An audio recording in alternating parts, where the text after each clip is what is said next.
अस्सलामु अलैकुम वरहमतुल्लाहि वबरकातुहू।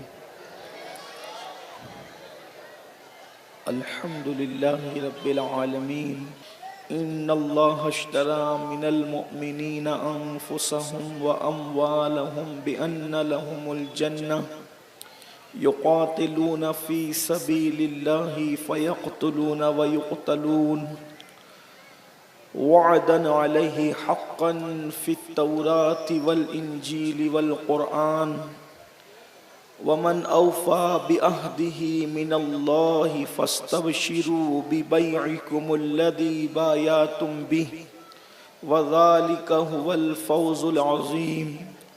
अत्ताइबूनल आबिदूनल हामिदूनस साहिहून अर्राकिऊनस साजिदूनल आमिरून बिल मारूफ अलामिरून बिल मारूफ वन्नाहून अनिल मुनकरि वल हाफिज़ून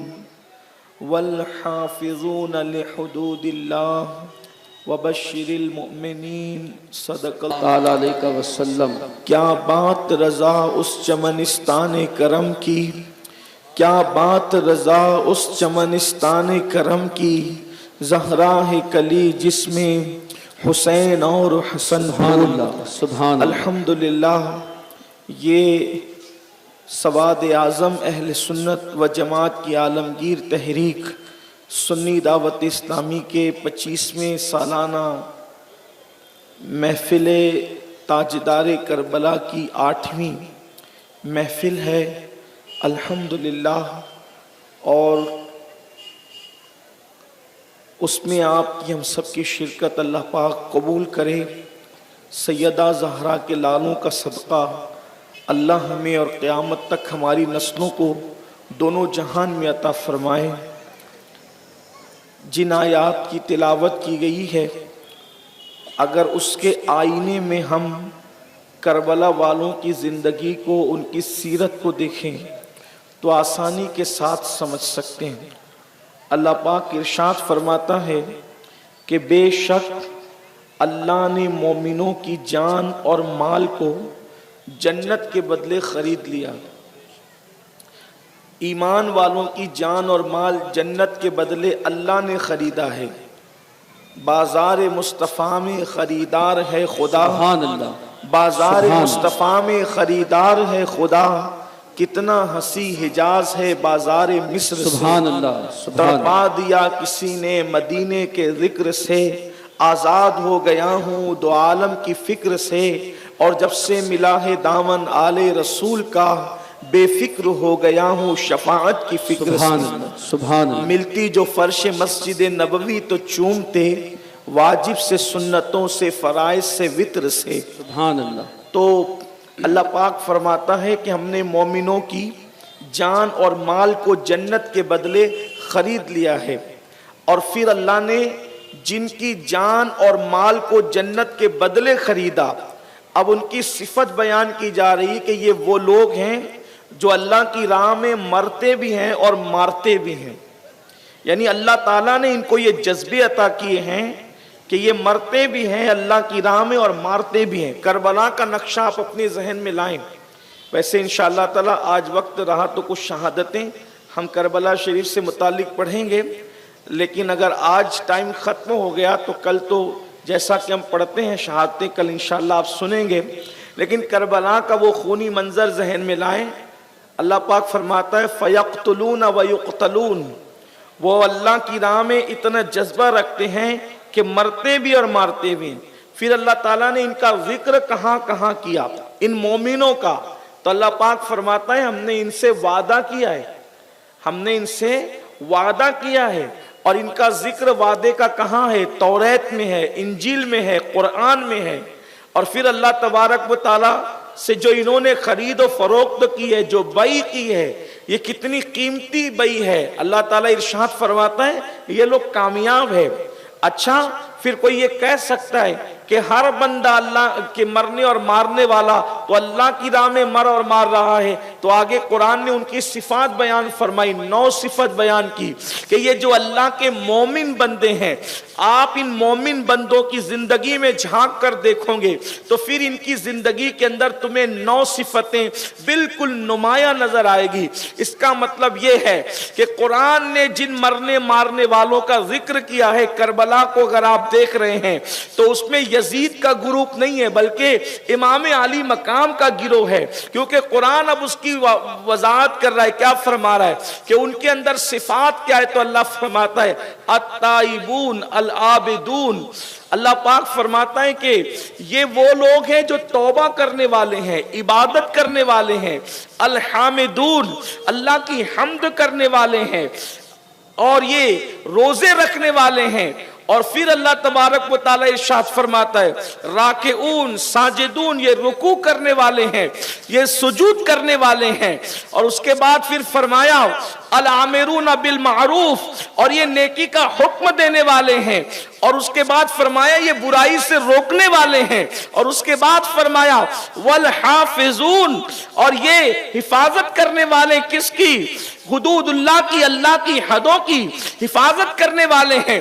फिर अल्लाह तबारक व तआला ने उनके लिए खुद ही टाइटल दे दिया वबश्शिरिल मोमिनीन, तो इन मोमिनों को बशारत दे दी जाए, खुशखबरी दे दी जाए। मेरे प्यारे आका सल्लल्लाहु अलैहि वसल्लम के प्यारे दीवानों, इन आयात के आईने के अंदर जब हम करबला वालों की जिंदगी को देखते हैं, करबला वालों के बारे में मैं और आप क्या बयान करें।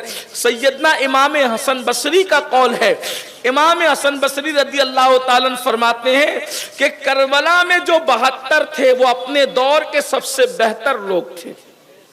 जो करबला में 72 नफूस हैं वो अपने दौर के सबसे बेहतर लोग हैं। यानी कितने अजीम लोग हैं कि खैरुत ताबईन हजरत सैयदना इमामुल अइम्मा इमाम हसन बसरी जैसी शख्सियत जिसको अपने दौर और अपने जमाने के सबसे बेहतरीन लोग करार दें, अब वो 72 बेहतरीन हैं, तो उनका जो कायद मुक्तदा रहबर और रहनुमा है, उन इमाम हुसैन आली मकाम की अजमत बुजुर्गी का आलम क्या होगा। अल्लाह अकबर। तो मेरे आका सल्लल्लाहु अलैहि वसल्लम के दीवानों, हमने कल जो है इमाम पाक अला जद्दही व अलैहि सलातो व सलाम के हवाले से मदीने मुनव्वरा से रुखसती का जिक्र किया। हर साल 25 साल से सुन रहे हैं। कुछ चेहरे ऐसे हैं कि जो 25 साल से मैं उनको देखता हूँ, कुछ 22 साल से, 20 साल से, और फिर कुछ नए लोग भी हैं। लेकिन एक चीज है कि करबला में क्या जाज़बियत है, क्या कशिश है, क्या चाशनी है। वाक़यात वही है, जिक्र वही है, गुफ्तगू वही है, जिक्र करने वाला जाकिर भी वही है, लेकिन फिर भी हमारे दिल नहीं भरते। क्यों? इसलिए कि मुश्क को जितना मला जाता है उसकी खुशबू मजीद बढ़ती चली जाती है। ये मुश्क की खुसूसियत है। अल्लाह अकबर। तो मेरे इमाम पाक अला जद्दी वाले सलाम करबला शरीफ के लिए रुखसत हुए। चूंकि अल्लाह के रसूल सल्लल्लाहु अलैहि वसल्लम ने सीने लगाकर ख्वाब में फरमाया था कि इसी सफर में तुम जामे शहादत नोश करोगे फुरात के किनारे करबला में, और भूखे प्यासे बाल बच्चों के साथ जामे शहादत नोश करना है। इमाम पाक ने अभी जो है वो घर वालों में से चंद के सिवा ये ख्वाब किसी को नहीं बताया, और इस ख्वाब को इमाम पाक की शहादत तक मख्फी रखने का हुक्म दिया गया। इमाम पाक ने बज़ाहिर क़स्द फरमाया मक्कतुल मुकर्रमा का। आप 4 शाबानुल मुअज़्ज़म को, और बाज लोग कहते हैं 2 शाबानुल मुअज़्ज़म को, इमाम अली मकाम वाला जद्दी वाले सलाम सन 60 हिजरी के शाबान की 2 या 4 तारीख को मदीने मुनव्वरा से मक्कतुल मुकर्रमा की तरफ रवाना हुए। और आपने शाबानुल मुअज़्ज़म का अक्सर वक्त मक्का शरीफ में गुजारा। रमज़ानुल मुबारक, शव्वालुल मुबारक और जुल्कादा और जिलहज्जा के 8 दिन आपने मक्कतुल मुकर्रमा में गुजारे। जब कूफियों को पता चला कि इमाम अली मकाम अला जद्दी वाले सलाम ने यजीद की बैअत से इनकार कर दिया है और अकाबिर असहाब के शहजादों ने भी यजीद की बैअत नहीं की, तो उन्होंने इमाम पाक को खुतूत लिखना शुरू किए और इमाम से उन्होंने अर्ज किया कि इमाम आप कूफा तशरीफ ले आए, हम लोगों ने अभी तक यजीद की बैअत नहीं की और हम रुके हुए हैं, क्योंकि यजीद पलीद है, फासिक व फाजिर है। और यजीद के मुतालिक आप सब जानते हैं, इससे पहले की नशिस्तों में मैं कुछ इशारे कर चुका हूँ और मजीद जो है वो अभी वक्त इसकी गुंजाइश नहीं देता। बस इतना समझ लें, जैसे शैतान एक इस्तिलाह है, जैसे फिरौन एक इस्तिलाह है, जैसे नमरूद एक इस्तिलाह है, वैसे यजीद भी एक इस्तिलाह है। यानी सारी पलीदी को अगर एक साथ गंदगियों को, जराइम को, दहशतगर्दी को जमा कर दिया जाए तो उसको समझ ले कि उसको यजीद कहते हैं। सारी गंदगी आप जिसका भी तसव्वुर कर लें, अब आपकी अपने ज़ौक़ और तख़य्युलात और तसव्वुरात पर है। जाहिर सी बात है कि जिसको रसूलुल्लाह सल्लल्लाहु अलैहि वसल्लम की निस्बत का हया न हो, पास न हो, लिहाज न हो, और जिसका कहना ये हो कि बनु हाशिम पर कोई वही का नुज़ूल न हुआ, इन्होंने तो माज़अल्लाह दुनिया के हुसूल के लिए नबूवत और रिसालत का ढोंग रचाया कि माज़अल्लाह सुम्मा माज़अल्लाह डायरेक्ट जो रसूलुल्लाह सल्लल्लाहु तआला अलैहि वसल्लम की अज़मत और हुर्मत पर हमला करे। आप अंदाज़ा फरमाएं कि फिर उसकी गंदगी और गलाजत का कौन क्या जिक्र कर सकता है। बहरहाल तो यजीद की बैअत का कूफियों ने भी इनकार किया और उन्होंने कहा कि आप तशरीफ लाएं। इमाम पाक को तो शौक़ शहादत खींच रहा था। देखिए, अच्छी तरह ये बात आपके जहन में होना चाहिए कि ये जो दरमियान में लोग ताने बाने निकालते हैं कि आप लोगों के नज़दीक जब अल्लाह वाले साहिब कश्फ हैं, आगे के हालात उनको पता हैं, तो फिर ये लोग जंग के मैदान में क्यों जाते हैं। तो बात असल ये होती है कि अल्लाह तबारक व तआला वक्ती तौर पर नताइज से तवज्जो उनकी हटा देता है। उसको यूं समझे आप कि कभी ऐसा होता है कि बाइक की चाबी आप अपनी जेब में रख लेते हैं, या बल्कि और उससे आसान आप अपना चश्मा अपने माथे पे रखते हैं और उसके बाद चश्मा ढूंढते हैं, मेरा चश्मा किधर गया। रखा आपने माथे पे, जेब के अंदर बाइक की चाबी आपने रखी है और आप तलाश करते हैं। तो इल्म तो है, मगर किसी चीज में आप ऐसे मुनहमिक हो गए, ऐसे डूब गए गुफ्तगू करने में, बात करने में, किसी से मुलाकात करने में, कि आपकी तवज्जो इल्म होने के बाद उस चीज से हट जाती है। तो इसका मतलब ये नहीं कि आपको मालूम नहीं है, चश्मा तो आप ही ने माथे पे रखा, चाबी तो आप ही ने जेब में रखी, बिला तमसील। अगर हुजूर अकरम सल्लल्लाहु अलैहि वसल्लम के इल्म गैब की नफी ये की जाती है कि अगर बद्र का अंजाम पता होता, उहुद का अंजाम पता होता, या फिर माज़अल्लाह इमाम अली मकाम के इल्म की नफी की जाती है कि करबला का अंजाम पता होता, तो वो ना जाते। तो याद रखें, अंजाम तो पहले ही बयान कर चुका है उनके नाना ने, लेकिन एक तो ये कि इलाही जलवों की तजल्लियों में यूं गुम है और शौक़े शहादत के जज्बात इस तरीके से कशा कशा अपनी तरफ खींच रहे हैं कि जो उलूम दिए गए थे उसकी तरफ से नताइज के हवाले से तवज्जो हट गई थी। तो इस तरह से ये कहना कि अगर ऐसा होता तो ये क्यों होता, वैसा हो, तो अपने हाल पर बुजुर्गों को कयास करना ये अच्छी बात नहीं होता। इसलिए कि आसमान आसमान है, जमीन जमीन है, अर्श अर्श है, फर्श फर्श है। इसलिए हमें इन बुजुर्गों के मामलात में बहुत मोहतात गुफ्तगू करना चाहिए। तो इमाम पाक अला जद्दी वाले सलाम ने खुतूत आते रहे, आपने फैसला फरमाया। तकरीबन एक मोहतात अक्सर अहले सुन्नत के मौर्रिखीन जिस पर इत्तिफाक करते हैं, कम से कम उन खुतूत की तादाद 150 बताई जाती है कि 150 खुतूत जो है वो उन्होंने भेजे। इमाम पाक ने मक्का शरीफ से कूफा जाने का इरादा फरमाया। अकाबिर असहाब में से हजरत सैयद सैयदना अब्दुल्ला इब्न अब्बास हिब्रुल उम्मा रईसुल मुफस्सिरीन जिनको कहते हैं, तो इन्होंने जो है वो आकर के अर्ज किया कि इमाम इस वक्त रूए जमीन पर आपसे बेहतर कोई नहीं। आप गौर फरमाएं, सहाबा में भी इब्ने अब्बास जैसी हस्ती जिसको रसूलुल्लाह ने हिब्रुल उम्मा और रईसुल मुफस्सिरीन बनाया हो और जिनके लिए दुआ की हो कि अल्लाह इसे दीन की समझ अता फरमा, दीन के का तफक्कुह अता फरमा, वो कह रहे, उनका कहना ये मौला हुसैन आप जैसी हस्ती इस वक्त पूरी दुनिया में रूए जमीन पर कोई नहीं है, आप सबसे बेहतर हैं। और इस वक्त रसूलुल्लाह के सगा नवासा जमीन के ऊपर आपके सिवा कोई नहीं है। आप इस उम्मत का सहारा है, इस उम्मत का चिराग है, हमारे लिए मीनारे नूर है, हमारे लिए मरकजों का अकीदतों का मरकज है। आप न जाएं, आपको मैं नहीं जाने दूंगा।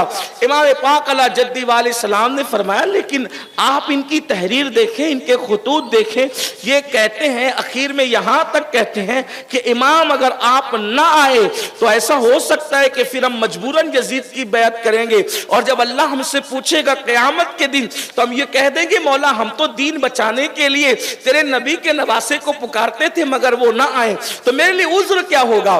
तो एक मशवरे पर बात तय की गई कि कूफी जो है वो वादा खिलाफी करते हैं, धोखेबाज हैं, मुनाफिकत रखते हैं अपनी तबीयत के अंदर। तो आप एक काम करें कि अपने किसी मोतमद खास को भेजें, वो जाएं और हालात का जायजा लेकर के आपको बताएं। तो इमाम पाक आला जद्दी वाले सलाम ने अपने चचाजाद हजरत सैयदना मुस्लिम इब्न अकील रदी अल्लाह तबारक व तआला अन्हु का इंतखाब फरमाया। हजरत मुस्लिम इब्न अकील जो है वो मक्कतुल मुकर्रमा से कूफा के लिए अपने दो शहजादों के साथ रवाना हुए। हमारी किताबों के अंदर हम अगर सदरुल फाजिल की तहकीक पर एतमाद करें, अल्लामा अरशदुल कादरी की तहकीक पर एतमाद करें, इसी तरीके से अल्लामा मोमिन शबलंजी की तहकीक पर एतमाद करें, तो इन जैसे लोगों ने तस्करा किया है कि हज़रत इमाम मुस्लिम रदी अल्लाह तबारक व तआला अन्हु अपने दो शहजादे, एक का नाम मोहम्मद था, एक का नाम इब्राहिम था, एक शहजादे 6 साल के थे, एक शहजादे 8 साल के थे, उनको लेकर के आप कूफा रवाना हुए। कूफा पहुंचे, एक ही दिन में बताया जाता है कि तकरीबन कमोबेश 18,000 लोगों ने इमाम पाक इमाम हुसैन के नाम पर हजरत इमाम मुस्लिम के हाथ पर बैअत की। जिस दिन पहुंचे और बड़ा जोश था, जज्बा था और बहुत लोग खुश थे, तो इमाम पाक इमाम हुसैन अला जद्दी वाले सलाम के नायब और नुमाइंदे की हैसियत से जब उनके हाथ पर लोगों ने बैअत की तो इमाम बहुत खुश हुए। और खुश होने के बाद हज़रत सैयदना इमाम मुस्लिम ने उसी दिन ख़त लिखा कि इमाम यहाँ तो हालात बड़े साजगार हैं और बहुत खूबसूरत हालात हैं, एक ही दिन में इतने हज़ार लोगों ने आपके नाम पर मेरे हाथ पर बैअत कर ली है, आप जितनी जल्दी हो सके आ जाएँ, हालात बड़े बेहतर हैं।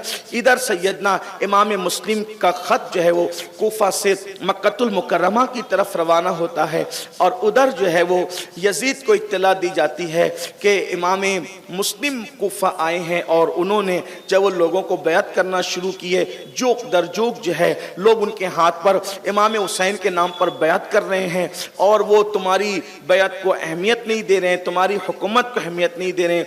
उस वक्त तो कूफा के जो गवर्नर थे वो सहाबी रसूल हजरत नौमान बिन बशीर थे और उन्होंने जो है वो हजरत इमाम मुस्लिम पर कोई कार्रवाई तो न की अहलुल बैत होने की वजह से, अलबत्ता उन्होंने अपनी इतनी बात कर दी कि भाई इससे यजीद नाराज़ होगा और वो अंजाम ठीक नहीं होगा और बिल्कुल ये कहकर वो खामोश बैठ गए।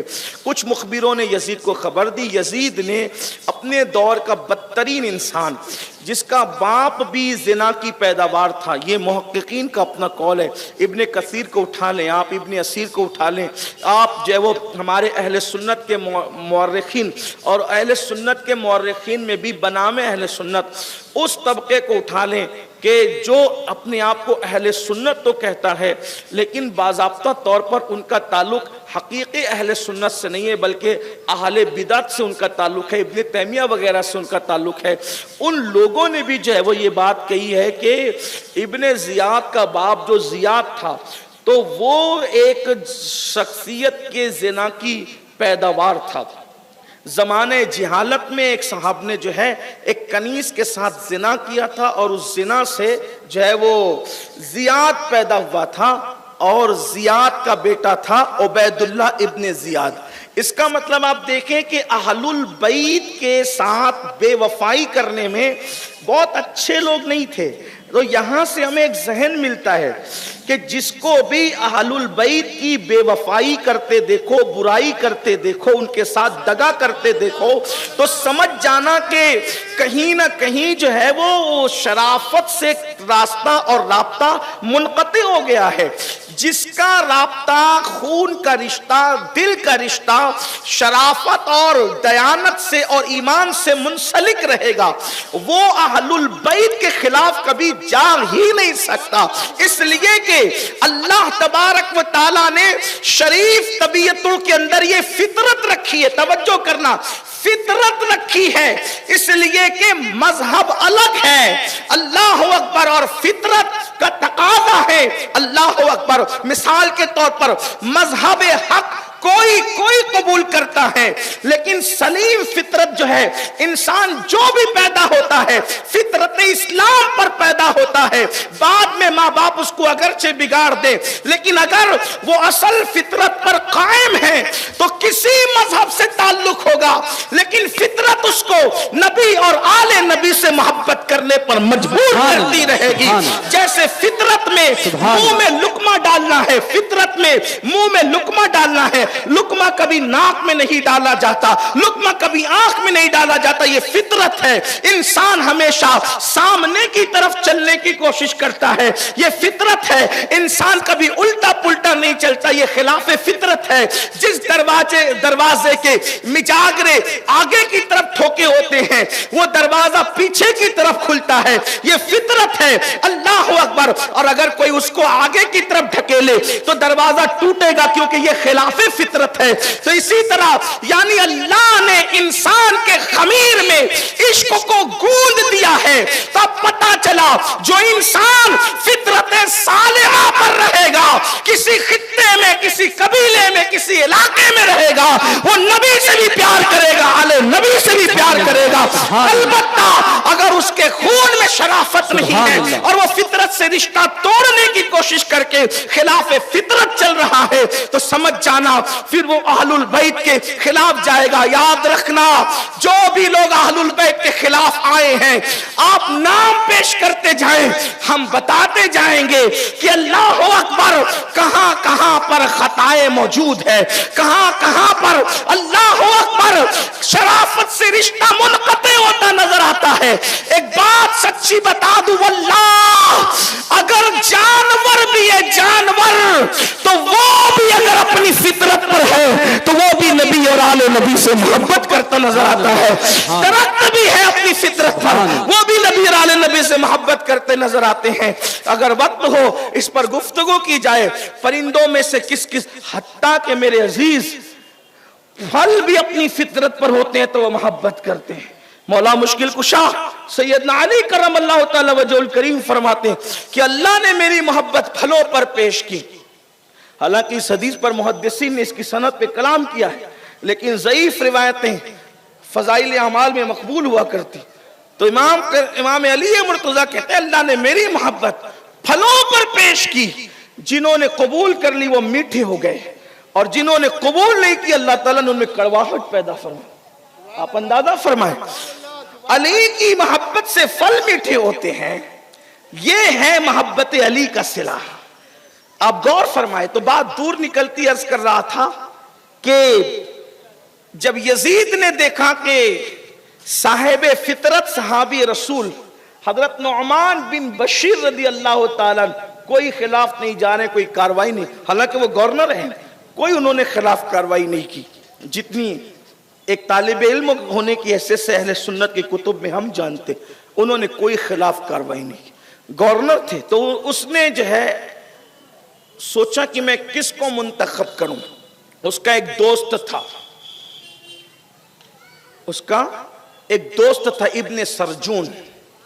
इक़्दुल फरीद के अंदर इब्ने सरजून का तस्किरा बहुत वजाहत के साथ किया गया है। ये यहूदी का बच्चा था, ये खुद यहूदी था इब्ने सरजून। तो उससे मशवरा किया। देखिए मुशीर भी किसको रखा गया था, मुशीर भी इसने रखा तो एक यहूदी को रखा, और उसने इब्ने जियाद का नाम दिया इसलिए कि शराफत के काम शरीफ लोग ही कर सकते हैं और रजालत के काम रजील लोग कर सकते हैं। तो चूंकि वो जानता था इब्ने सरजोन के उबैदुल्ला इब्ने जियाद क्या है, तो पैदावार जिना है, पलीदी है, तो उसने कहा कि ये काम अगर कोई सख्ती से करेगा तो उबैदुल्ला इब्ने जियाद करेगा। तो उबैदुल्ला इब्ने जियाद बसरा का हाकिम था, उसको हुक्म हुआ कि वो बसरा से निकलकर कूफा आए। उसने अपने छोटे भाई को बसरा की जो है वो गद्दी सौंपी और वो हिजाज के रास्ते से अपने चेहरे पर हिजाजियों की तरह रुमाल और डाटा डाल करके और हिजाजी लिबास पहन करके हिजाज के रास्ते से मगरिब और इशा के दरमियान वो जो है वो कूफा में दाखिल हुआ। कूफा वाले उसको देखकर समझे कि इमाम आली मकाम तशरीफ लाए। उन्होंने नारा लगाने शुरू किए, मरहबा या इब्ने रसूलुल्लाह, मरहबा या इब्ने रसूलुल्लाह, उन्होंने नारे लगाने शुरू किए। लेकिन बहरहाल फिर ये हुआ कि वो जो है वो अहलुल बैत के मुहिब्बीन की घर की तरफ काफिला बढ़ने की बजाय गवर्नर हाउस की तरफ बढ़ा, तो लोगों को भी हैरत हुई कि इमाम अली मकाम को तो अहलुल बैत के मुहिब्बीन की तरफ आना चाहिए, ये गवर्नर हाउस की तरफ जाने का क्या मतलब है। और वो सबको कंखियों से देखता था और जैसे जैसे नारे लगते थे वो जलता और भूनता जाता था। बिल आखिर वो गवर्नर हाउस पहुंचा तो हजरत नुमान बिन बशीर ने दरवाजे बंद किए हुए थे और समझा था कि इमाम अली मकाम आ रहे हैं, तो उसने जोर से धक्के दिए और आवाज निकाली तो पहचान गया कि ये तो इब्ने जियाद है। तो फिर उसके बाद दरवाज़ा खोला और उसने कहा कि अपने आप को माजूल समझो और सारी गवर्नरी यजीद ने मुझे सौंपी है। वो ख़त बताया और उसके बाद उसने फिर जो है सारा सब लोगों की चेहरा पट्टी कर ली और रातों रात उसने जितने अशराफ कूफा थे उन सब को जो है वो गवर्नर हाउस में जमा कर लिया। हज़रत हानी के घर पे इमाम मुस्लिम रदी अल्लाह तबारक व तआला का क़याम था और इमाम मुस्लिम रदी अल्लाह तआला के जो शहज़ादे थे वो इमाम मुस्लिम के साथ थे। उस वक्त जगह जगह दावतें हो रही थी और बड़े नाज व नम के साथ जो वो उनके नाज उठाए जा रहे थे। बिल आखिर जब सुबह हुई तो उसने ऐलान कर दिया जिसने इमाम मुस्लिम के हाथ पे बैत की है वो सब उनकी बैत तोड़ें और यजीद की बैत करें। ये बैत वो नहीं है जो हम पीरी मुरीदी की बैत कहते हैं, ये वो बैत नहीं।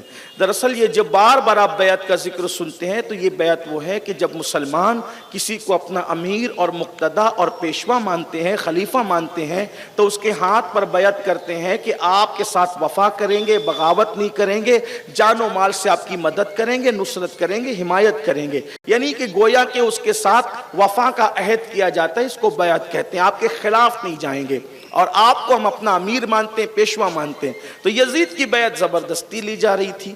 अब ये हुआ कि इमाम अली मकाम की तरफ से इमाम मुस्लिम नुमाइंदा थे। जब ये ऐलान हुआ तो कूफी जो थे, जाहिर सी बात है उनके यहाँ वफा नहीं थी, वो डरे और डरने के बाद उन लोगों ने जो है इमाम मुस्लिम से दूरी इख्तियार करना शुरू कर दिया। यहाँ तक के अल मुख्तसर हज़रत हानी को भी जो है वो उसने उठा लिया। और इमाम मुस्लिम को जब पता चला कि हज़रत हानी को भी उठा लिया तो आप घर से निकलते वक्त अपने दोनों शहजादों को हज़रत काजी शुरह के पास जो है वो भेज करके आपने फरमाया कि आप इनकी हिफाजत करें। और आप तलवार लेकर के निकले कि जिसके यहाँ मैं मेहमान था, जो मेरा मेज़बान था, उसको जो है वो इन्होंने खतरे में डाल दिया। तो इमाम मुस्लिम जब गवर्नर हाउस की तरफ बढ़े तो बताया जाता है तकरीबन 40 से 50 हज़ार का मजमा आपके साथ हो गया कि चलें अभी हमला करेंगे।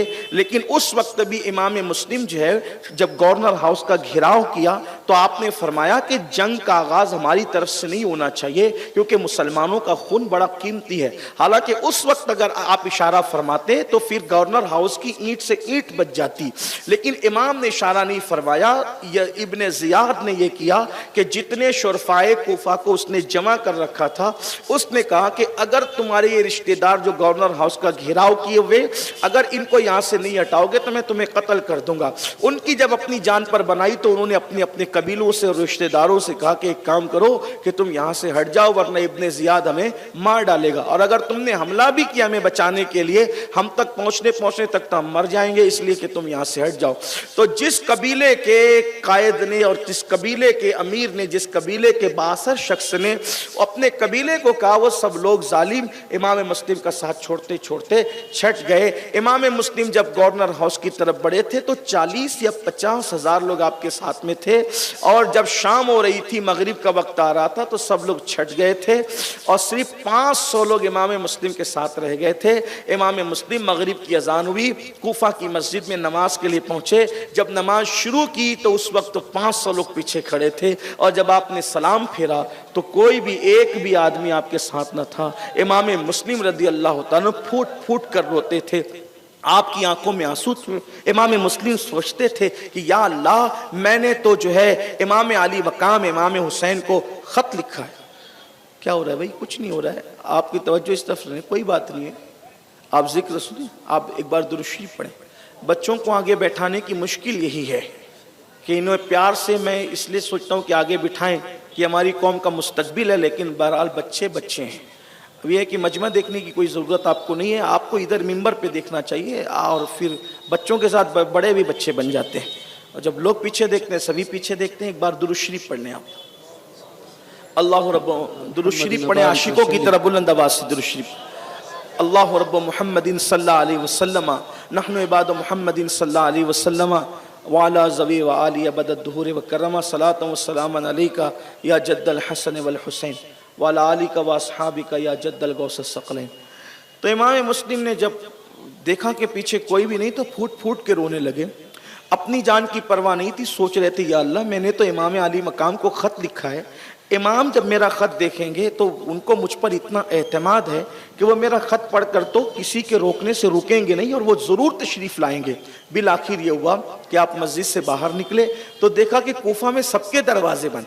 कल तक जिनके घरों में दावतें हो रही थी और बहुत नाज और नम और हाथ चूमे जा रहे थे, बयातें की जा रही थी, लोगों ने अपने दरवाजे बंद कर दिए जान के खौफ से। ए कूफा वालों, क़यामत तक तुम्हारी बेवफाई को लोग याद करते रहे, लोग तुम्हारी बेवफाई के चर्चे करते रहेंगे। और एक बात आप देखें, आप जब कभी कूफा जाएं तो कूफा में आप हमेशा देखेंगे कोई कितना भी मालदार होगा, उसके चेहरे को कभी आप खिला खिला नहीं देखेंगे। कूफे वालों के चेहरे आज भी ऐसा लगता है कि जैसे उतरे हुए चेहरे, पता नहीं उनके चेहरों पर क्या है। उनके चेहरों को मैंने कभी जो है वो खिला हुआ नहीं देखा, कूफा वालों के चेहरों पे कभी रौनक नहीं देखी, पता नहीं, अल्लाह जाने। इसी तरीके से जो है शामियों का भी हाल है। और आजकल के शामी तो कोई मुजरिम नहीं है, लेकिन इतना ज़रूर है कि नस्लन बादा नस्लिन भी बहुत सारी चीज़ें मुंतकिल होती रहती है। और आले नबी के खून के जो वो हुर्मत को पामाल करने की ये नहूसत है कि जिनके जिनके दामन पर धब्बे हैं, अव्वल तो उनकी नस्लें ख़त्म हुई, और अगर किसी की नस्ल बाकी भी है तो कहीं ना कहीं बराबर वो धब्बा उसकी पेशानी पर आज भी नुमाया है। अल्लाह तबारक व तआला हमें महफूज रखे, हक़ के साथ हक़ का साथ देने की तौफीक अता फरमाए, हक़ बोलने, हक़ को कबूल करने और हक़ को आम करने की अल्लाह ताला हमें तौफीक अता फरमाए। हज़रत इमाम मुस्लिम जो है वो मस्जिद से बाहर निकले तो क्या देखा, लोगों के दरवाजे बंद है। एक दरवाजा खुला है बूढ़ी औरत का, और वो भी दरवाजा उसने किसी के आने के लिए नहीं बल्कि अपने बेटे के इंतजार में जो है वो उसने दरवाजा खुला रखा है। इमाम वहां जाते हैं, पानी की प्यास लगी है। इमाम मुस्लिम कहते हैं, बड़ी बी से क्या तुम मुझे पानी पिला सकती हो? उसने पानी ला करके दिया, पानी पी करके बैठ गए। उसने कहा, अय मुसाफिर, अय अजनबी, आप के चेहरे को देख कर लगता है कि आप बड़े शरीफ हैं, शरीफ खानदान से आपका ताल्लुक है, लेकिन आप पानी तलब किया, पानी पीजिए और जाइए। आप पानी पी के यहाँ बैठ कैसे गए और क्यों बैठे? तो इमाम ने फरमाया, माई, यहाँ मेरा कोई घर नहीं, मैं अजनबी मुसाफिर यहाँ हूँ और मेरा कोई मकान नहीं है। कल तक के मैं घर था, आज मैं बेघर हूँ और मेरा कोई मकान नहीं। उसने पहचाना अंधेरे में, वो पहचान न सकी पहले, लेकिन बाद में उसने, आप इमाम मुस्लिम हैं? जी इमाम मुस्लिम हो। कहा, आप एक काम करें, मैं अपने बेटे के लिए मुंतजिर थी, आप घर में तशरीफ लाएं। और इत्तेफाक से उस शरीफ माँ का बदमाश बेटा इब्ने अशअत के दोस्तों में से था। इमाम मुस्लिम को जब उसने अपने घर में पाया तो उसने मुखबिरी कर दी और इब्ने अशअत को बताया। इब्ने अशअत का पूरा नाम मोहम्मद इब्ने अशअत बताया जाता है, लेकिन चूंकि जिस बंदे की भी हम बुराई जब उसकी जिक्र करते हैं और उसका नाम मोहम्मद होता है तो फिर हमें उसका नाम नहीं लेना चाहिए, बल्कि उसके बाप के नाम से या इशारे के नाम बयान करना चाहिए। तो उसका नाम तो था मोहम्मद इब्ने अशअत, लेकिन हम उसको पूरा नाम नहीं लेते, बल्कि उसको क्या कहते हैं, इब्ने अशअद कहते हैं। इसी तरीके से एक साहब का नाम मोहम्मद इब्ने अब्दुल वहाब है, लेकिन हम उसको मोहम्मद इब्ने अब्दुल वहाब नहीं कहते, बल्कि इब्ने अब्दुल वहाब ही कह करके उसको पुकारते हैं।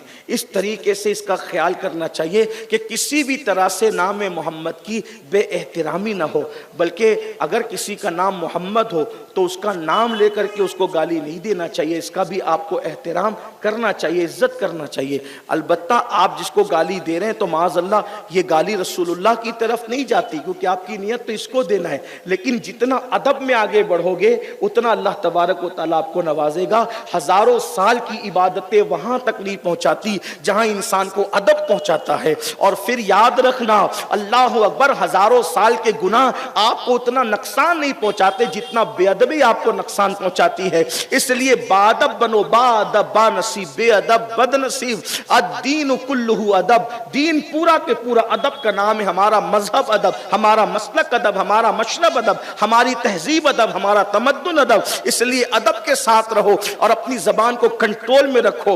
बहरहाल इब्ने अशद उस बुढ़िया का बेटा, उस इब्ने अशद का दोस्त था जो वो उस बुढ़िया का बेटा, उसने मुखबिरी की और मुखबिरी करने के बाद हजरत सैयदना इमाम मुस्लिम रदी अल्लाह तबारक व तआला को उन लोगों ने जो है गिरफ्तार करने के लिए भेजा। लेकिन आप सुन चुके हैं कि रसूलुल्लाह के घर के हाशमी जवान जो थे, अल्लाह ने उनको बड़ी बहादुरी अता की थी और वो बड़े बहादुर थे। जब वो गिरफ्तार करने के लिए आया तो हजरत सैयदना मुस्लिम इब्ने अकील ने तलवार निकाली और तलवार निकाल कर उनसे मुकाबला फरमाया। जब मुकाबला किया उनसे, उनको ऐसा लगा कि हम इन पर जब वो काबू नहीं पा सकते, तो इब्ने अशअत ने कहा कि मुस्लिम, हमारा इरादा आपसे लड़ने का नहीं है, जंग करने का नहीं है, झगड़ा करने का नहीं है, आप इब्ने जियाद के पास चलिए, बात कीजिए। इमाम मुस्लिम ने फरमाया, मैं भी लड़ना नहीं चाहता, मैं भी लड़ने के लिए नहीं आया, लेकिन बात इतनी है कि जो है वो बगैर लड़े अगर बात हो जाती है तो बहुत अच्छा है। हालांकि जब वो इस लड़ाई के अंदर आपने कई लोगों को कत्ल भी कर दिया था, उन लोगों ने इमाम मुस्लिम को जख्मी भी कर दिया था। जख्मी लहूलहान होने के बावजूद भी इमाम मुस्लिम का उनको खौफ था और उन्होंने कहा, हम आपको अमान देते हैं, हम आपको पनाह देते हैं। हजरत सैयदना इमाम मुस्लिम को उन्होंने कहा, आप सवारी पर बैठे, खच्चर पर बैठे और इब्ने जियाद के पास चले, गवर्नर हाउस चले। हजरत सैयदना इमाम मुस्लिम जैसे खच्चर पर बैठे और चले। ये जब उन्होंने अमान दी थी, अरब वाले जब किसी को अमान देते थे तो अमान देने का मतलब ये होता था कि वो कितना ही बड़ा दुश्मन है, जब अमान दे दी है तब उसके साथ धोखा नहीं करेंगे। अरब वाले जबान के बड़े धनी हुआ करते थे। लेकिन बहरहाल अब वहां तो क्या था कि बुग़्ज़ अहले बैत में इतनी आगे बढ़ गए थे, वो तो कलमा पढ़ाने का एहसान भी भूल गए थे, दीन देने का एहसान भी भूल गए थे। नमाजों के अंदर मोहम्मद और आले मोहम्मद पर दुरूद पढ़ते थे और नमाजों के बाहर साजिशें करते थे। किस कदर हालात बद से बदतर थे। मिंबरों पे बैठ करके मौला मुश्किल कुशा को गालियां दिया करते थे।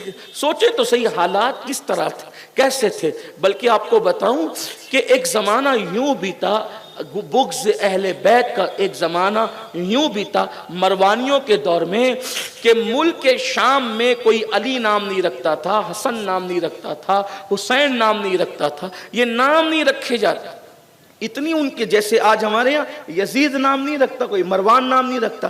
बुग़्ज़ अहले बैत का एक ज़माना ऐसा गुजरा, तकरीबन जो वो कमोबेश एक सदी इतना या पौना सदी इतना, कि नाम हसन हुसैन और अली नहीं रखे जाते थे। एक बुजुर्ग कहते हैं, मुहद्दिस कहते हैं कि मैं जो है वो एक बार मुल्क के शाम गया तो मैंने देखा कि एक बंदे के एक बेटे का नाम अली है, एक का नाम हसन है, एक का नाम हुसैन है। तो मैं रुक गया और रुक कर मैंने कहा, यार तू कितना अच्छा इंसान है कि यहाँ तो अली हसन हुसैन नाम रखना जुर्म है और तूने अपने बच्चों का नाम अली रखा, हसन रखा, हुसैन रखा, तो क्यों, कितना बड़ा जियाला मुजाहिद है।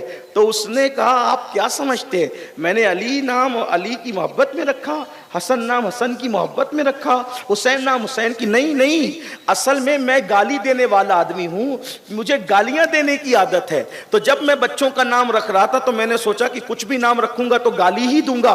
तो सोचा कि गाली जिनको दूंगा तो एक काम करता हूं कि जिनको गालियां देता रहता हूं उन्हीं के नाम पे नाम रखूं, ताकि एक काम में दो काम हो जाए। ये बुग़्ज़ अहले बैत का ऐसा दौर गुजरा है। आप समझते क्या हैं, मेरे आका सल्लल्लाहु अलैहि वसल्लम ने इसीलिए फरमाया, आका इरशाद फरमाते हैं, ज़ैद बिन अरकम कहते हैं कि अल्लाह के रसूल ने फरमाया, मैं अपनी अहले बैत को बतौर अमानत दे रहा हूं तुम्हें। अल्लाह के रसूल फरमाते हैं अहले बैत बतौर अमानत दे रहा हूं तुम्हें, और फिर तुम्हें आजमाया जाएगा कि मेरी इस अमानत के साथ तुम सुलूक क्या करते हो।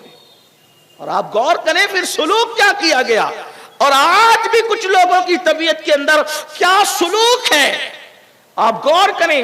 याद रखना, अगर गुमराही से बचाना है अपनी औलाद को तो दो चीजों की तरफ मजबूती के साथ उनकी तवज्जो को मबसूल करो। अल्लाह के रसूल ने यही फरमाया कि दो भारी चीजें छोड़ के जा रहा हूं, जब तक इनको पकड़े रहोगे कभी गुमराह नहीं हो सकते। एक तो कुरान है, दूसरा मेरी अहले बैत है। इत्तेहाद उम्मत के लिए बेहतरीन मंशूर हज्जतुल वदा के मौके पे अल्लाह के रसूल ने पेश कर दिया, कुरान और अहले बैत, कुरान और अहले बैत, मेरे आका सल्लल्लाहु अलैहि वसल्लम के दीवान। तो ये हालात गुजरे, इसीलिए उम्मत जो है टुकड़ों में तकसीम होती चली गई। हजरत सैयदना इमाम मुस्लिम जब खच्चर पर बैठे तो धीर से आपकी तलवार निकाल ली गई। तलवार निकाली तो आपने बुलंद आवाज से पढ़ा, इन्ना लिल्लाहि व इन्ना इलैहि राजिऊन। इब्ने अशद तो मुझे अमान दे चुका है, तलवार निकालने का क्या मतलब है। और यूं ही मैं जख्मी हूं जब मैं कह चुका कि मेरा इरादा जंग का नहीं है। अलबत्ता जैसे ही हजरत सैयदना इमाम मुस्लिम जो है वो गवर्नर हाउस में पहुंचे तो यजीद इब्ने जियाद फिरौन की तरह तख्त पर बैठा हुआ था। इमाम मुस्लिम जैसे ही पहुंचे तो ठंडे मटके का यानी ठंडे पानी का मटका भरा हुआ रखा था। बहुत थक गए थे, जख्मी थे, प्यास लगी थी। आपने फरमाया कि पानी जो वो पिलाओ, तो उसने पानी नहीं दिया। फिर इमाम मुस्लिम को पानी पीने के लिए नहीं दिया। और उसके बाद उसने जब हजरत इमाम मुस्लिम से गुफ्तगू की तो उसने कहा कि आपकी जान इसी तरह से बख्शी जा सकती है कि आप हुसैन को और उसके बाप को लानत करे, गालियां दे। आप हजरत इमाम मुस्लिम ने फरमाया कि मैं वल्लाह मरना पसंद करता हूं, मैं लानत करता हूं तुझ पर और तेरे बाप पर। यह जुरत थी उनके अंदर।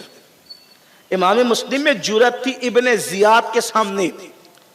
फरमाया कि तुझ पर तेरे बाप पे लानत करता हूं, ओ इब्ने मरजाना, तू अली को और हुसैन को गालियां देने की बात करता है, मेरे आकाओं को, मुझसे नहीं हो सकता। उसने कहा तो ठीक है, मरने के लिए तैयार हो जाए।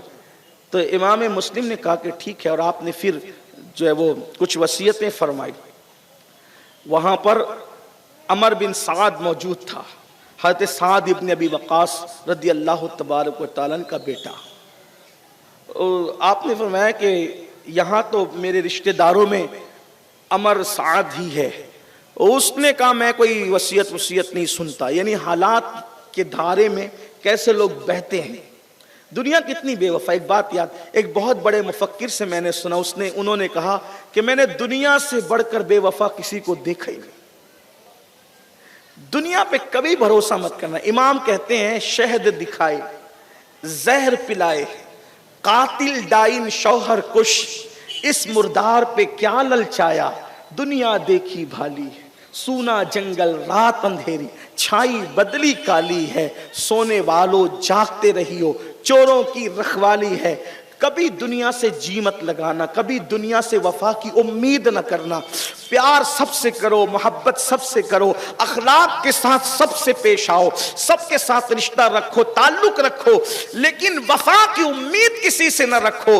दिल लगाना है तो अल्लाह से और उसके रसूल से दिल लगाओ। इसलिए कि दुनिया ने कैसे कैसों को धोखा दिया, कैसी कैसी हस्तियों। आप गौर करें, इमाम हुसैन को धोखा दिया गया, मौला अली को धोखा दिया गया, अल्लाह अकबर, हजरत सैयदना इमाम मुस्लिम को धोखा दिया गया, गाजी अब्बास को धोखा दिया, कितनी बड़ी बड़ी हस्तियों को लोगों ने धोखा दिया। हम कौन है मेरे भाई? बल्कि अल्लाह अकबर, लोगों ने रसूलुल्लाह सल्लल्लाहु अलैहि वसल्लम को तक धोखा देने की कोशिश की। क्या आपने नहीं पढ़ा कि बद्र की जंग शुरू होने से पहले 300 लोगों को लेकर के जो वो अब्दुल्ला इब्ने उबई रईसुल मुनाफिकीन भाग गया? कैसा धोखा देने की उसने कोशिश की। तो गोया कि ये दुनिया धोखे की जगह है और इसमें बहुत दिन रहने की भी जो वो कोशिश न करो, बहुत उम्मीदें न बांधो, जल्दी जल्दी तैयारी करो जो यहाँ से जाना है। मैं तो लोगों को कहता हूँ, धोखेबाज लोगों से निकलकर अगर वफा के खालिक की तरफ जाने की बात है तो तो ये घाटे का सौदा नहीं बल्कि ये बड़े मुनाफे का सौदा है। जब वो आर्टिफिशियल मोहब्बतों का इजहार करने वालों से निकलकर सच्ची और मुखलिस मोहब्बत को पैदा करने वाले खुदा व रसूल की तरफ जाना है, तो ये किस कदर फायदे का सौदा है। अल्लाह अकबर। लेकिन इंसान दुनिया में फंसा हुआ है। बहरहाल तो आपने वसीयत की बात की तो कहा मैं कोई वसीयत नहीं सुनता। इब्ने जियाद ने हंसते हंसते कहा यार तुम्हारी रिश्तेदारी सुन लो, अमल करना नहीं करना तो अब बात की बात है। अलबत्ता अमर साहब ने फिर वसीयत सुनी इमाम मुस्लिम को। फिर उसके बाद गवर्नर हाउस के ऊपर ले जाया गया। इमाम दुरूद शरीफ पढ़ रहे थे और बहुत फूट फूट के रो रहे थे। इब्ने जियाद हंसते हुए कहता है मौत सामने देखकर बहादुर भी रोते हैं। तो इमाम मुस्लिम ने फरमाया वल्लाह मैं मौत को सामने देखकर नहीं रो रहा हूं, मैंने इमाम हुसैन को खत लिखा है कि हालात अच्छे आप आ जाएं, और वो मुझ पर इतना एतमाद करते हैं कि वो जब मेरा खत पढ़ेंगे तो जरूर आएंगे, और वो बाल बच्चों के साथ आएंगे, बीबियों के साथ आएंगे। मैं उनको ये अंजाम सोच करके रो रहा हूं। और फिर उसके बाद इमाम में मुस्लिम ने जो है बुलंद आवाज से दुरूद शरीफ पढ़ा और कहा काश मुझे बात कोई मेरे इमाम तक पहुंचा दे। इमाम आप ना आए, इन कूफियों ने हमेशा की तरह बेवफाई की है। अल्लाह अकबर। और फिर उसके बाद हजरत सैयदना इमाम मुस्लिम दुरूद शरीफ और कलेमा शरीफ पढ़ रहे थे कि आपकी गर्दन को जो है जल्लाद के जरिए से तलवार से काट दिया गया, और फिर आपका सर लेकर के आपके वजूद नास को कूफा के गवर्नर हाउस से जमीन पर डाल दिया गया और आपकी लाश चकनाचूर हो गई। ये पहली शहादत थी गोया के करबला की शहादतों में से।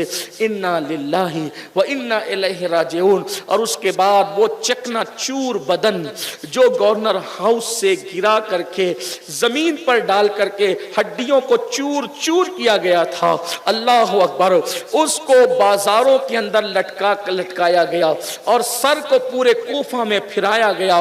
जो यजीद की मुखालफत करेगा उसका ये अंजाम होगा।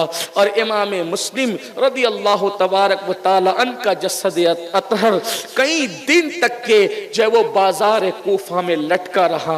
एक बात आपसे कहूं, दुश्मन तो अपनी दिल की भड़ास निकाल रहा था, लेकिन अहलुल बैत के लटकते हुए जिस्म धूप और हवाओं के अंदर भी तरोताजा थे।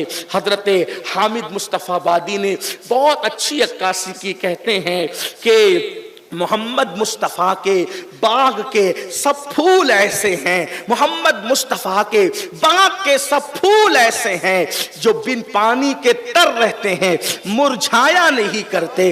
जो बिन पानी के तर रहते हैं, मुरझाया नहीं करते। पूरा कूफा अल्लाह अकबर बेवफाई की जद में था।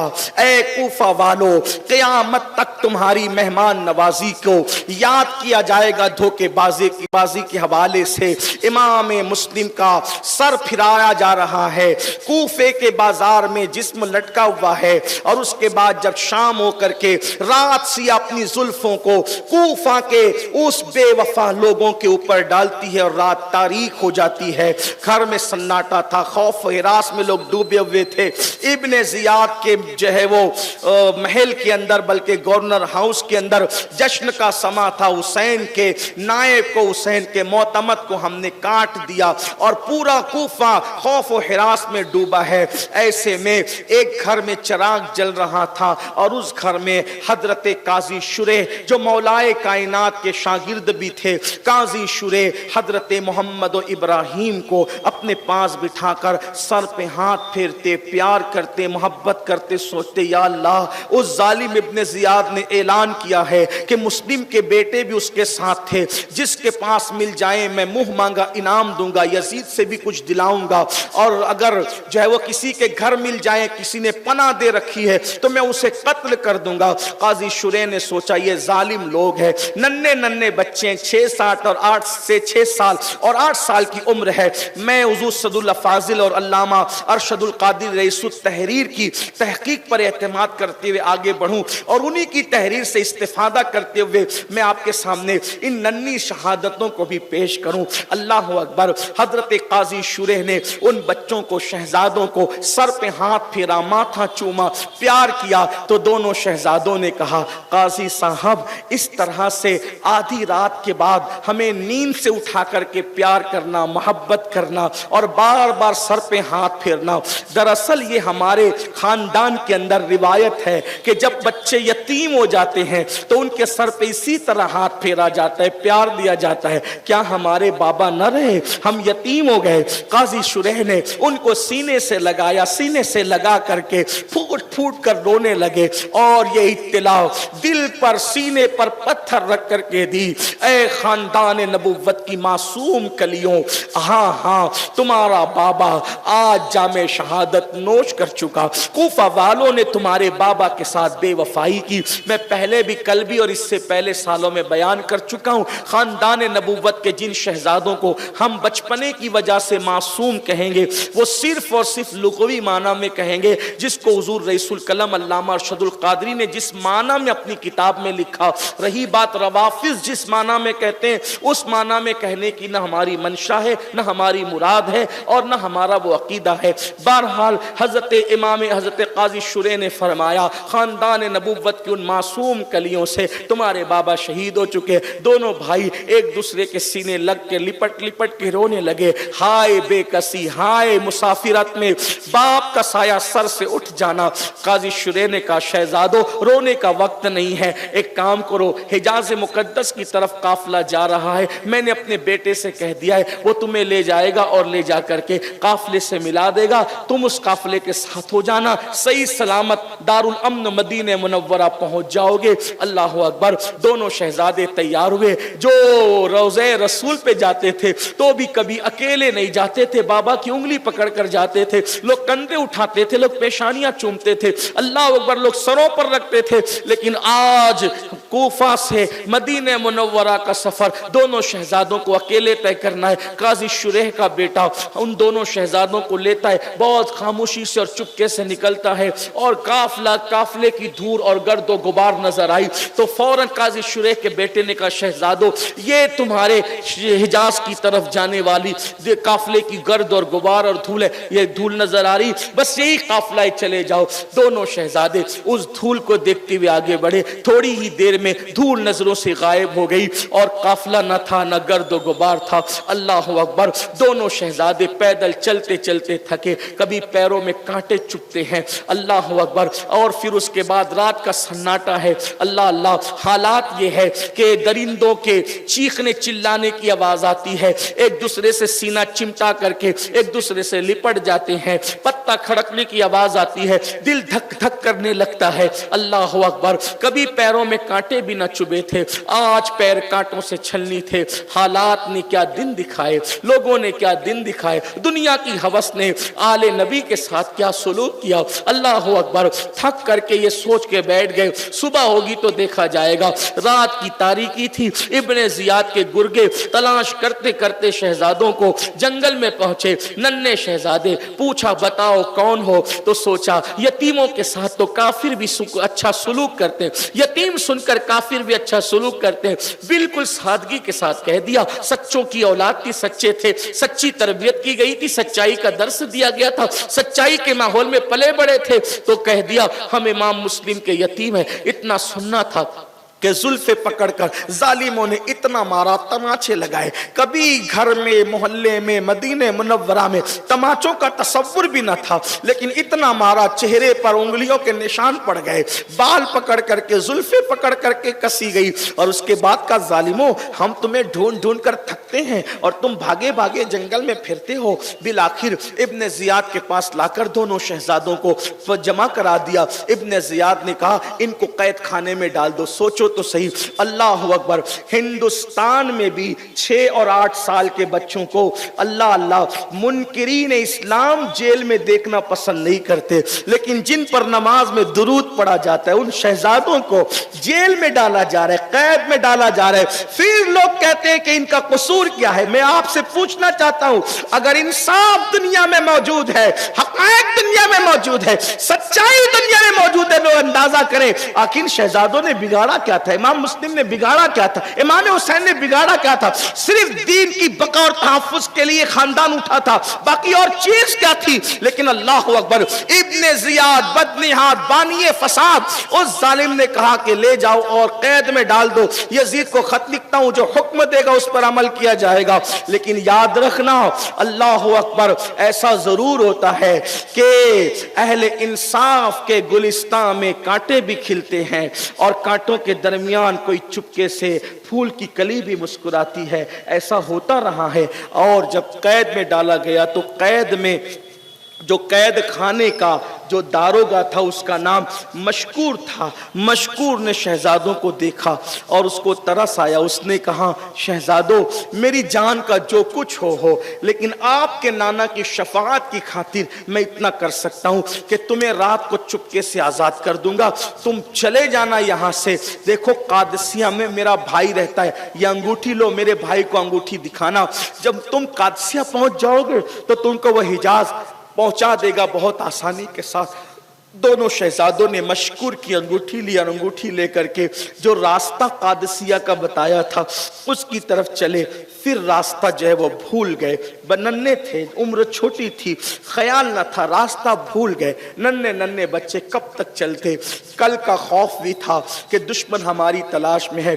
बिल आखिर एक जंगल में देखा कि अब करें तो क्या करें, रात कट रही है, रात खत्म हो रही है, फिर पकड़े जाएंगे। तो एक चश्मा नजर आया। बड़े भाई ने छोटे भाई से कहा, नमाज फजर का वक्त है, वुजू करके फजर पढ़ लेते हैं और जब फजर का जब तक नहीं फूटती तब तक इंतजार कर लेते हैं। दोनों शहजादों ने इंतजार किया, फजर की नमाज पढ़ी। नमाज फजर पढ़कर चश्मे के किनारे देखा, बड़ा सा दरख्त था, उसमें खो थी, एक बड़ी सी खो थी, खोखला था वो दरख्त, उसमें छुप करके बैठ गए। किस्मत का क्या कहना, अल्लाह अकबर। तकदीर की तलवार सरों पर सबके लटक रही है, तदबीर खत्म हो जाती है और हमेशा तकदीर गालिब आती है। दोनों शहजादे उस दरख्त की खो में छुप करके बैठे हुए और उसी आलम के अंदर वो कोई खातून जो है चश्मे पर तालाब पर पानी भरने के लिए आती है। जैसे ही अपनी मटकी जो है उसने तालाब में डुबोया तो डुबोते वक्त उसने देखा कि बड़ी खूबसूरत सी हसीन और जमील शक्लें पानी के अंदर उसका अक्स जमील नजर आ रहा है। मुड़ के देखा तो दोनों शहजादे, पूछा कौन हो, कौन हो? थरथराने लगे। कल का अंजाम सामने था। दोनों शहजादे थरथराए और अंजाम सामने था, बैद की तरह कांपने लगे। उस कनीज ने कहा, चेहरे से तो शहजादे मालूम होते हो, बताओ कौन हो। लेकिन इतना याद रखना, अगर न बताओगे फिर भी अहले ईमान की नाक की खुशबू जरूर खूने रसूल का अंदाजा कर लेती है। बताओ आले फातिमा हो, आले रसूल हो, रसूलुल्लाह की खानदान से हो। इतना सुनना था कि दोनों शहजादे की आंखें बरस पड़ी। कैसे पहचाना? ईमान वालों को पहचानना, बल्कि यूं कह लें अपने अल्फाज में, जौहरी को जौहर पहचानने में कोई मुश्किल नहीं होती, सुनार को सोना पहचानने में कोई दिक्कत नहीं होती। उसने सीने से लगाया, शहजादों बताओ कौन हो? इमाम मुस्लिम के यतीम है। अच्छा आप मेरी मालका अहले बैत की बड़ी शहदाई और दीवानी और आशिका हैं। चलो उसको जब पता चलेगा कि सैयदा के लाल मेरे घर आए तो मुझे इनाम देगी और मुझे भी खुशी होगी।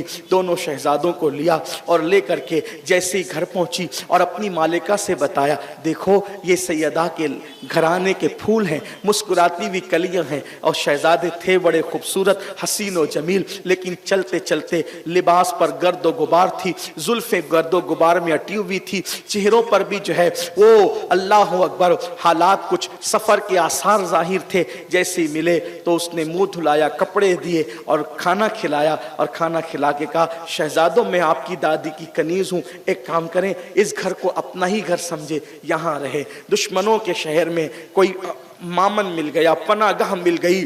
तो दोनों शहजादे जो है एक कमरे में थे। ऐसे में उस कमरे में राहत के साथ जब वो रख दिए गए और राहत आई, रात के खाने के बाद सुला दिए गए।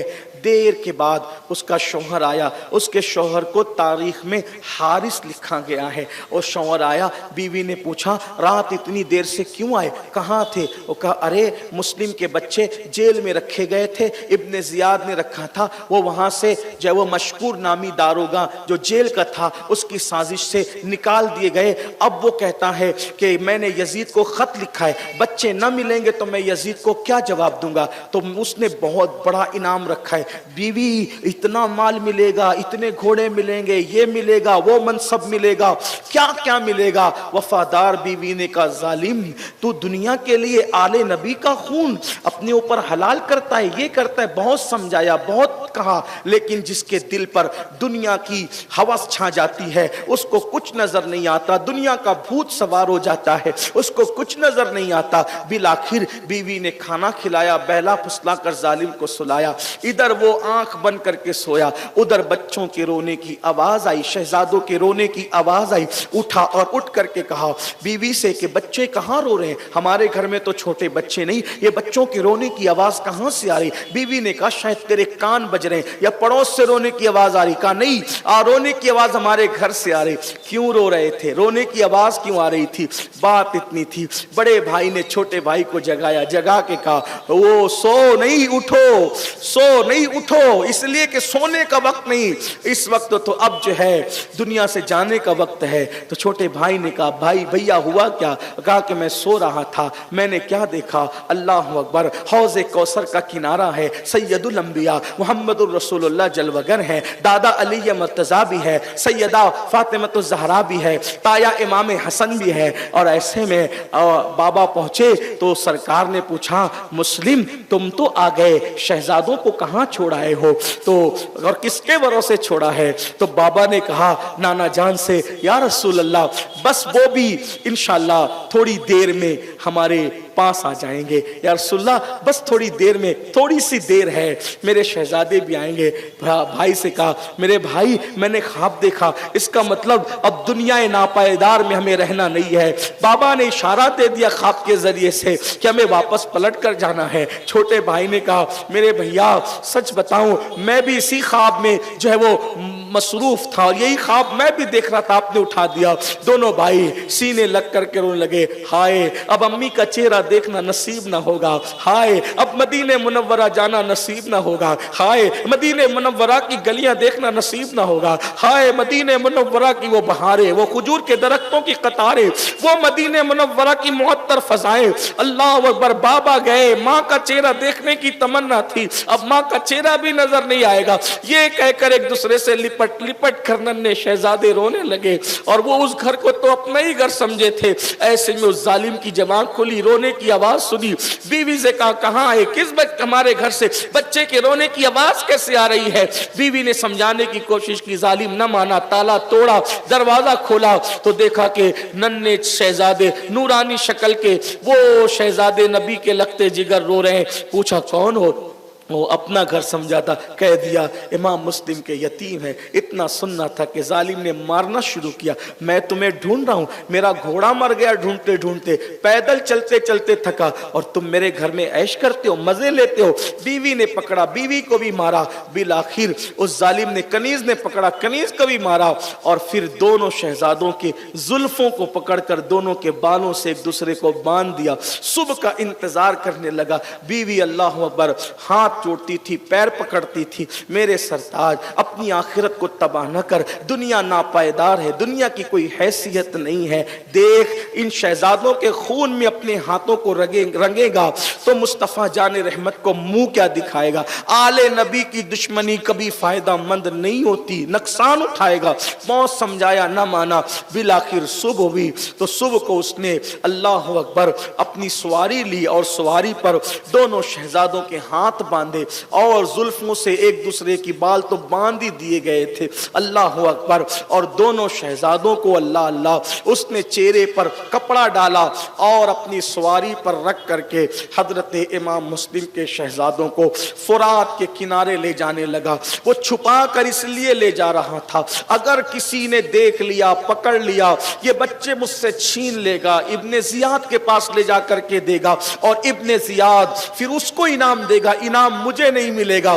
तो उस जालिम ने ये किया, फुरात के किनारे पर बच्चों को ले जाने लगा। वो खातून फिर पलटी, फिर उसने जो है वो वास्ते दिए, ऐसा मारा कि सर टकराया दीवार से, बेहोश होकर के बीवी जमीन पे गिर पड़ी। कनीज आई, उसको भी मारा। अल्लाह अकबर। और फिर फुरात की तरफ वो रवाना हो गया। अल्लाह अल्लाह। हुजूर रईसुल कलम अल्लामा अरशदुल कादिर रहमतुल्लाह अलैह यहाँ बड़ी खूबसूरत बात लिखते हैं। उन्होंने तो हतमी तौर पर बात की है, लेकिन मैं उसको थोड़ी सी तरमीम करके तखय्युलात की दुनिया में एक इशारा दे करके गुजरना चाहता हूँ।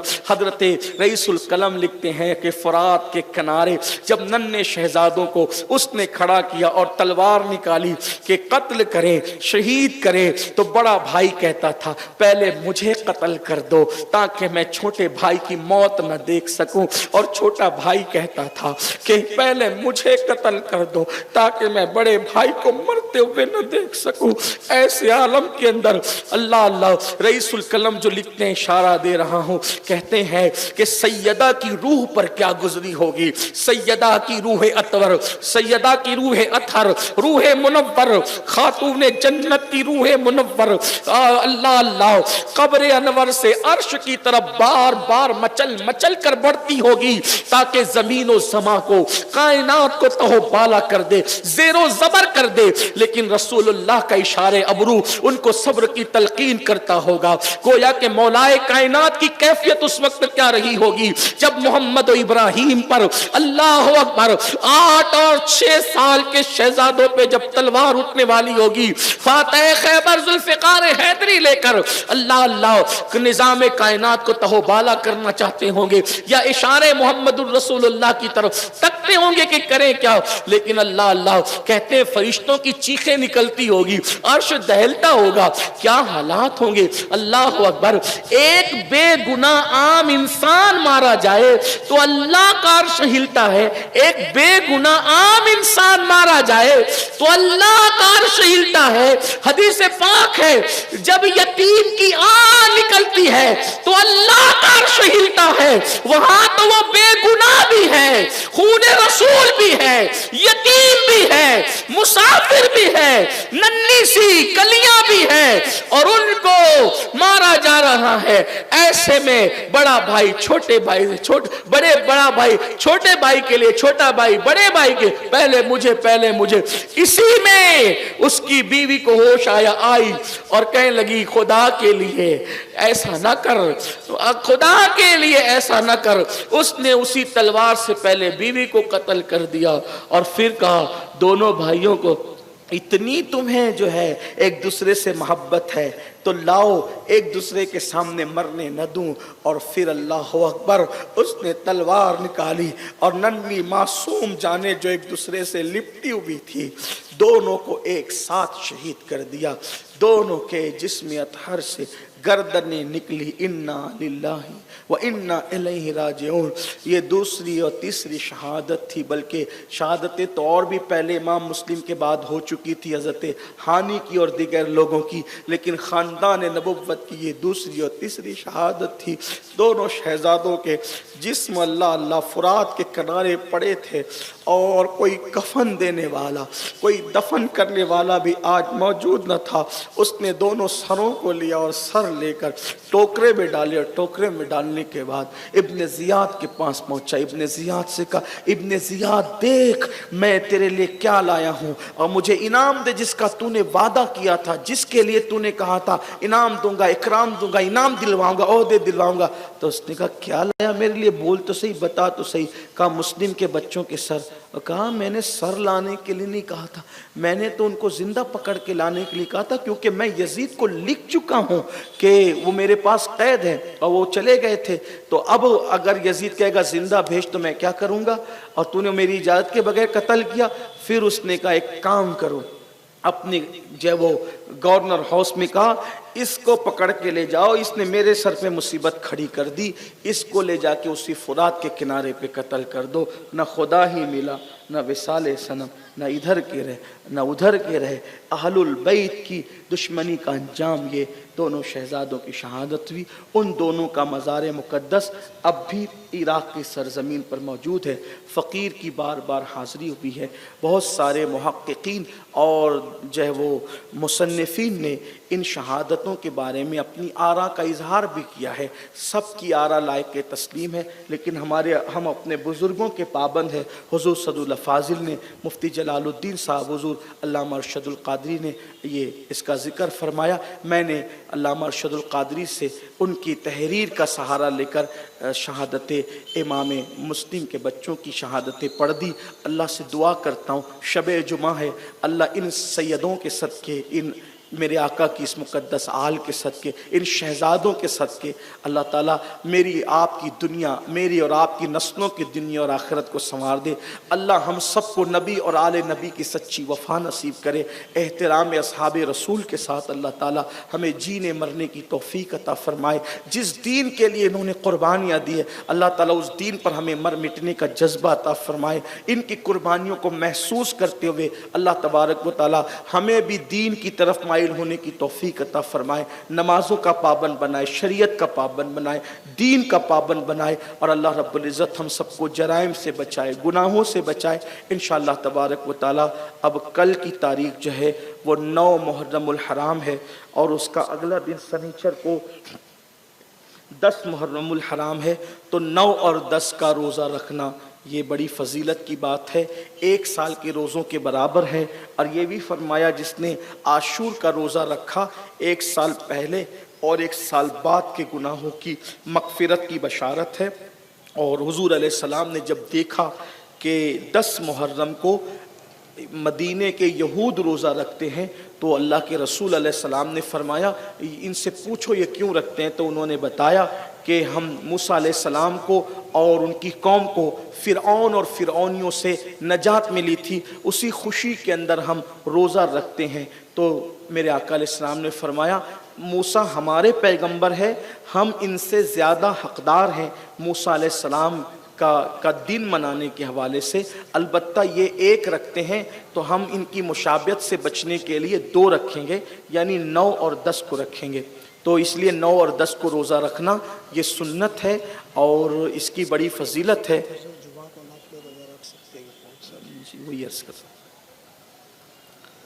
तो 9 और 10 को रोज़ा रखना ये सुन्नत है और इसकी बड़ी फजीलत है। रमज़ान शरीफ के रोज़ों के बाद सबसे ज़्यादा जिस रोज़े की फजीलत है वो माह मुहर्रमुल हराम के रोज़े हैं। हदीस में भी इसका ज़िक्र आया है।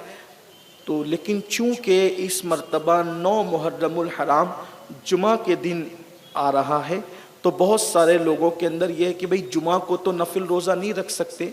याद रखें ऐसा नहीं है, मुतलकन नफिल रोज़ा रखने की ममानियत नहीं की गई है। जब वो जुमा के दिन, जुमा का दिन रोज़े के लिए मखसूस करने से कि भाई ख़ास जुमाई रोज़ा रखना, इससे नहीं मखसूस करने से जो वो ममानियत आई है। रही बात अगर आप अय्याम 20 के रोज़े रखते हैं यानी 13, 14, 15 का रोज़ा रखते हैं, इसी तरह शब बरात का रोज़ा रखते हैं, अरफा का रोज़ा रखते हैं और अगर उस दिन जुमा आ गया तो जुमा को रोज़ा रख सकते हैं, नफिल रोज़ा, उसकी कोई ममानियत नहीं है। इसी तरह माह मुहर्रम शरीफ का रोज़ा आशूरा जुमा के दिन आ गया या सनीचर के दिन आया, 9-10 को रखना है तो रख सकते हैं। इसमें जो खलजान लोगों में बहुत सारी चीज़ें, लोग खामखा कुछ चीज़ों को यानी कि गलत आगे बढ़ाते हैं, तो ऐसा कुछ भी नहीं है।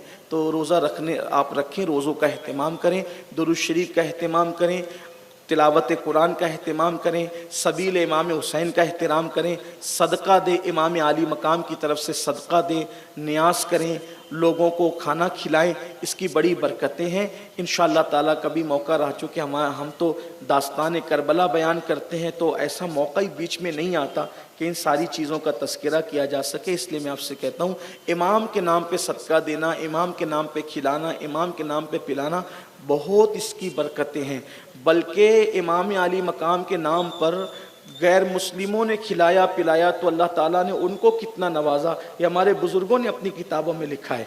इमाम अली मकाम की उन लोगों को ज़ियारत तक हुई, इमाम ने उनको कलमे की तलकीन फरमाई, ईमान की दौलत अता फरमाई। तो ये बहुत बड़ी बात है, इजहार मोहब्बत है, इजहार प्यार है। इसलिए सदका, खैरात, सबील इमाम हुसैन, ये सारी चीज़ें कीजिए। जो चीज़ें शरीयत की हुदूद में रह के करें इसकी इजाज़त है। अलबत्ता खुराफात और बिदआत जिससे हमारे उलमा ने बुज़ुर्गों ने मना किया है, उन खुराफात और बिदआत से महफूज रहें। ख़वातीन से गुजारिश है कि सैयदा ज़ैनब पाक ने जब पर्दे की पाबंदी की तो ख़वातीन भी पर्दे की पाबंदी करें, तक़वा परहेज़गारी के साथ ज़िंदगी गुजारें। हमें बहुत अफसोस होता है, एहसास होता है कि करबला की दास्तान सुनते हैं, गुंबदो मीनार के शहर में रहते हैं, फिर भी हमें अफसोस के साथ कहना पड़ता है कि अगर हमारी बेटियां बेपर्दा घूमें, हमारी बेटियां अगर माज़ अल्लाह रोडों पर, रास्तों पर कोई गलत हरकत करती नजर आए तो पूरी उम्मत का सर जब वो निदामत से झुक जाता है, शर्म से झुक जाता है। याद रखिए, कौम की बेटियों को भी ये तलकीन की जाती है, ये दुनिया चंद दिन की है। अय्याशियां और आवारा करने वालों की, आवारा गर्दी करने वालों की कब्रों का निशान भी मिट जाता है मेरी बहनों। इसलिए तकवे के साथ रहो, परहेजगारी के साथ रहो। वल आक़िबतु लिल मुत्तकीन कहा गया कि आखिरत सिर्फ मुत्तकियों के लिए है, इसलिए तकवा इख्तियार करो। यही इमाम अली मकाम का पैगाम था। आज से पहले नमाज नहीं पढ़ते थे तो नमाज की जो वो पाबंदी करो, तय करो। इमाम आपने जिस नमाज को तहफ़्फ़ुज़ दिया हम वो नमाज कभी नहीं छोड़ेंगे। इमाम आपने जिस पर्दे के लिए तलकीन फरमाई वो पर्दा हम कभी नहीं छोड़ेंगे। आपने पड़ोसियों के साथ उसने सुलूक की तालीम दी, हम पड़ोसियों के साथ बदतमीजी से कभी पेश नहीं आएंगे। आपने माँ बाप के साथ उसने सुलूक करके दिखाया। इमाम हुसैन और इमाम हसन अपनी अम्मी सैयदा फातिमतुज़ ज़हरा के साथ कभी खाने नहीं बैठते थे। किसी ने पूछा आपकी अम्मी तो बहुत मुत्तकिया, पारसा, रसूलुल्लाह की शहजादी है, आप इनके साथ खाना क्यों नहीं खाते? तो शहजादों ने कहा इसलिए नहीं खाते कि अम्मी की नजर किसी लुकमे पर हो और हमें उससे इत्तला ना हो और वही लुकमा उठाकर हम मुंह में डाल लें तो अम्मी की बेअदबी हो सकती है। हम बेअदबी से बचने के लिए ऐसा करते हैं कि अम्मी के साथ बैठकर खाते नहीं। अंदाजा फरमाए, माँ का ये एहतराम उन्होंने सिखाया। लेकिन हमें हैरत इस बात पर है कि हम करबला सुन भी रहे हैं, रो भी रहे हैं, आंसुओं की सौगात भी पेश कर रहे हैं, लेकिन जिंदगी के अंदर तब्दीली क्या है, इनकलाब क्या है? मुसलमानों, जब तक तब्दीली ना आए आप सच्चे हुसैनी नहीं हैं। सच्ची हुसैनियत तब्दीली का नाम है, हुसैनियत इनकलाब का नाम है, हुसैनियत दीन पर सख्ती से अमल का नाम है, हुसैनियत शरीयत के तहफ़्फ़ुज़ का नाम है, हुसैनियत दीन पे मर मिटने का नाम है, हुसैनियत दीन के लिए सब कुछ कुर्बान करने का नाम है, हुसैनियत दीन के लिए सब कुछ लुटाने का नाम है, हुसैनियत अल्लाह उसके रसूल की मोहब्बत में डूब जाने का नाम है, हुसैनियत अल्लाह रसूल के लिए कुर्बानी देने का नाम है। इसलिए रस्मी और इसमी हुसैनियत की तरफ से निकलकर हकीकी हुसैनियत की तरफ चलिए ताकि इमाम अली मकाम की तवज्जो हमारी तरफ हो। अल्लाह ताला सबसे पहले मुझे आप सबको तौफीक बख्शे। गुफ्तगू के दरमियान कोई गलती हो तो अल्लाह माफ फरमाए। वमा अलैना इल्लल बलाग। अस्सलामु अलैकुम व रहमतुल्लाह।